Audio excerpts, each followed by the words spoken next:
جیسے کہ انہوں نے عبدالعزیز دباغ رحمۃ اللہ علیہ نے ارشاد فرمایا کہ اللہ تبارک و تعالیٰ کا نام ہے نا متعال، فرماتے ہیں کہ جو اس کا ورد کرتا ہے اللہ تبارک و تعالیٰ کہ اس پر ایسی تجلی ہوتی ہے بلا تشبیہ جیسے کوئی کسی سے مسکرا کے مل رہا ہو، متعال کی، اور قہار کی بالکل الگ ہے۔ اب کسی کو بتا دیا قہارو یا قہارو پڑھا کرو، اب اس پہ جو تجلی ہوگی وہ یا رحیم والی تو نہیں ہوگی نا، اب اس کے لیے کیا چیز موافق ہے، اس کے نفس میں کیا خوبی کیا خامی ہے، اس کو کس وقت کون سا ورد کروانا ہے، یہ وہ طریقہ ہے کہ جس کو جاننے والا اور اس سے گزرنے والا یہ پیر کامل ہوتا ہے۔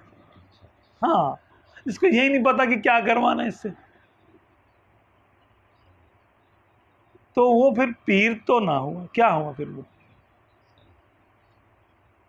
اس کو معلوم ہی نہیں ہے کہ یار اس کو ابھی یہ والا معاملے اس کے چل رہے ہیں، اس کو یہ والا کام کروایا جائے تاکہ یہ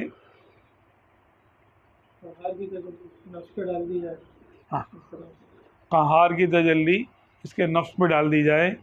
تو پھر دیکھنا یہ پڑے گا کہ یہ برداشت کتنا کرے گا، کیونکہ نفس پر قہر ہوگا تو اس کا کھانا پینا کم ہو جائے گا، اس کی خواہشات ختم ہو جائیں گی، اچھا دولت کم ہو جائے گی، شہرت نہیں رہے گی، اچھا گھر والے اس کے ہو سکتا ہے نافرمان ہو جائیں، ہر طرف سے قہر آئے گا نا اس پر، گاہک بھاگ جائے، کاروبار ٹھنڈا پڑ جائے، یہ بولے گا میرے چلے الٹ گئے اتنے سارے، تو کون برداشت کرے گا کون نہیں کرے گا، تو پھر اس کو تھوڑا سا